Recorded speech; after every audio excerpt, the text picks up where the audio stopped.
Hello, everybody, and thank you for tuning in to the Liberty Report. With me today is Chris Rossini, the co-host. Chris, welcome to the program. Great to be with you, Dr. Paul. Good. We want to talk again today about a subject we have visited many times, and that has to do with inflation. And most of our viewers realize where inflation comes from. It doesn't come from the sky. It comes from central banks, people who control money supply. Because when you inflate the currency, the money supply, that is the inflation. And it expresses itself in many different ways. And the one that people fear the most, and if they don't see it, they don't think they have inflation, that's when the prices go up and the consumers are hurt badly. And that's been going on now in the countries that have no control, mostly the socialist countries like Venezuela and Zimbabwe, and now Iran, the country that we're going to be talking about. But inevitably it's related to the money supply. I think what some people don't realize is that you can't make the prediction if a country or central bank, the monetary managers double the money supply. You can't say, well, prices will double, what's the big deal? And wages will go up 100%, and that'll double, and everything will be okay. It just doesn't work that way. You have to understand how markets work, and the subjectivity is put in there, and there's a lot of variables involved. So some countries maybe could increase their money supply 3 times. Just think of the amount of inflation of the money supply we've had in this country, trillions of dollars since the recession started in 2008, 2009. But other countries, especially in the third world nations, there's always a shortage of money. Prices go up because there's inflated currencies, debasing the currency.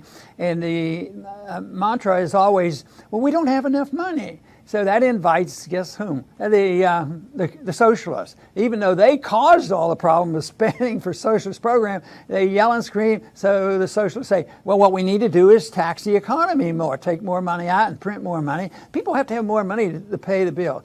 So you brought it to my attention, Chris, an article that appeared on Schiff's website, Peter Schiff's website, dealing with Iran. They have inflation there. Wow, what a surprise. But they're doing something a little bit different. We know that in some countries, all countries who have total failure, they go to bartering. But the thing that caught our interest here is the fact that in Iran, they were starting to use some precious metal to try to survive. Yes, as you mentioned, in Iran, the rial has plummeted. I read 140% since the United States unilaterally withdrew from the nuclear deal that Iran was complying with. And their inflation rate is over 200%. So they're really suffering there. And it's a combination of their monetary policies. If you look at their money supply, it's skyrocketed. It reminds you of the U.S. But then you add on, the U.S. is crippling sanctions, and it's really hitting them hard. But we're reading that when times are tough, that's when people go to the real money, and they're starting to use gold. We read in Peter Schiff's article that they're using it to pay their rents. They're using it for other financial transactions. It's funny, Dr. Paul, that real money has to appear, but it has to appear when people are suffering.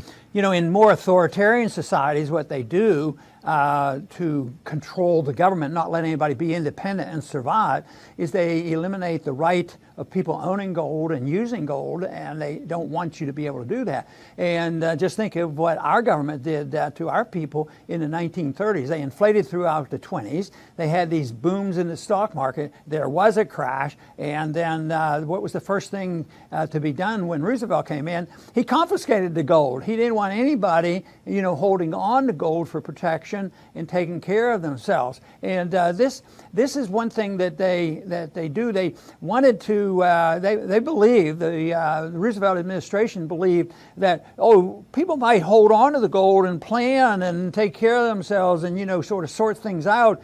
And the government wanted them to spend money. The problem was if they just spent more money, everything would be okay. But actually, it's pretty fortunate that there is some gold floating around in Iran. And I kept thinking, it brought to my mind, in India, the people in India have notoriously been gold people, in jewelry and dowries. They pass this on. So, but they also have problems, and they put rules and regulations on cash. And that is what it comes to. The cash and gold are similar in some ways. People, if as bad as our dollar is as a sound currency, even if you just had cash dollars, which would be a substitute for gold, people in Iran and the Venezuela, all these places could do better. And of course, there will always be a black market for that. But they never want to admit who's causing the problem. What is the problem? What is the appetite for big government? What is the notion about deficits? Deficits don't matter is the whole argument, I say. And that's what our country has taught our people, and everybody in Congress must believe it, because deficits keep going up. And they say, well, yeah, we know we have to lower them, and they do waste a lot of money, but the people wouldn't tolerate it. And in some ways, that's true. The military industrial complex will not tolerate us cutting back on the spending and the deficits for the military, and certainly the welfare state wouldn't tolerate it either. So that's why we can expect that our problems are going to get a lot worse. And when that happens, and what we're seeing here in Iran is the resorting to a natural solution. Unfortunately, it's going way backwards, because bartering was the original way that individuals in very, very early history, there was always some trading going on, but it was always goods and maybe services that they would trade back and forth. But now that is what they're resorting to. Of course, when the metals came in, this was a much better way than just direct bartering. I sort of get a charge out of what's going on in Venezuela, because if you're in Venezuela, the barber now is asking for 5 bananas and 2 eggs for a haircut. So that gets pretty silly, but they want something tangible, something of value, and it's the market speaking. The market is speaking loud and clear. And if you read the story about them using gold, digging out gold in their jewelry box or whatever, and using it, this is a natural instinct to go back to how money originated, because bartering was inefficient and cumbersome, and it didn't work so well. But as soon as they introduced the notion of using precious metal as a measurement of value, all of a sudden, that is when the world, progressed tremendously and progressed in industry and in prosperity. And when you see these stories like this, it's almost like wringing our hands. Why do people want to go backwards? Why do people listen to the socialists who want all these programs and just want to print the money? And then they wonder what's wrong when it falls apart. But I think Iran, and you've already mentioned it, Chris, it's they're at fault to a large degree, because they print money like crazy, like just about every country in the world. But at the same time, it's tragic that a lot of this pain and suffering is coming from bad U.S. policy. Having an agreement and working toward a more open society, and Iran, I believe, was very sincere, and they're still trying to work it out with the Europeans, to have a sort of more open arrangement. And yet we just arbitrarily say, oh no, they're cheating, and we can't trust them. We're putting all the sanctions on. We're going to make them worse. What did the Iranians ever do to our people? And look at what we're doing to their people. And people say, oh no, Ron, you blame America first. No, not first, but part of it. And I think that's legitimate, because it's made conditions much worse. And that's why the people in Iran who are trying to survive, it's a complication from their policies, but it's been certainly aggravated in this last 6 months. Once we went away from the agreement and then put on more sanctions. That is just something that we should not be proud of. That doesn't make us great, I'll tell you that. It makes us look like we're just vindictive on people. And there has to be other motives behind why are we doing this? What have they done to us? The Iranians aren't about to attack us. And in recent history, hundreds of years, they're not the people that have been aggressive, invaded other countries. We're in 170 countries around the world. world. And yes, they get out and they worry about their borders, and they have some alliances with Syria and with Russia and all out of their own self-interest. But believe me, in many ways, our policies have not set if nothing else, our policies have not set a very good example for the rest of the world who should be adapting to a free market system. Mm-hmm. And unfortunately, in America, there are so many distractions that people don't pay attention to what our government does around the world, or what happens financially, because financial crisis happens all the time. Today we're talking about Iran, but it's also in Venezuela, Zimbabwe. In 2012, there was barter in Spain and in Greece. There was the Cyprus, where they woke up and they got a haircut, quote unquote, where the money was just taken out of their bank accounts. And even, as you mentioned, Dr. Paul, in India, where their ATMs were empty, 90% of the ATMs in many parts of the country. So this system, this worldwide system, is the crisis itself. And it seems to be on the periphery, and Americans think that we're just immune to this, but it's not true. And when the world was, I think it was like 65% communist, eventually they all woke up and the whole thing went away. Well, eventually this fiat system, this crisis that we're constantly in, people will wake up and they'll go back to something sound, hopefully. And the people that have driven us to this point around the world and in this country as well, because we, really didn't clean up the mess from 08 and 09, so we still have a lot of potential danger. But there's a steady movement against more controls on the people and their independence, and that's why it will continue to be an attack on cash. They are conditioning the American people. It's certainly convenient just to avoid using cash, credit cards, and everything. We can watch the people more than ever. But I'm just hoping that the American people don't buy into this, that this is a necessary solution to the problems that government has caused. Why should cash be the enemy? And there's a lot of people in this country. I've heard statistics being pretty high. 15 to 20% of the people still don't have checking accounts. And we want to attack them and say, well, you have to do that because we want to know where the money is. And that's for a lot of reasons. But they also don't want people to be able to defend themselves. They want them to be dependent on the government, and the solution has to come from the government, so they endorse all these government programs. They never want people to look at the real culprit, and the culprit is the money managers, the money creators, the Federal Reserve, our Federal Reserve, and all central banks. They do not want to have them look at that, so they think of all kinds of reasons why prices are high. Well, it's greed, and it's envy, and the business people are making too much money. Labor unions run up labor costs too much. They come up with all kinds of excuses, but they never want to say, well, the reason that we have this problem is the Federal Reserve.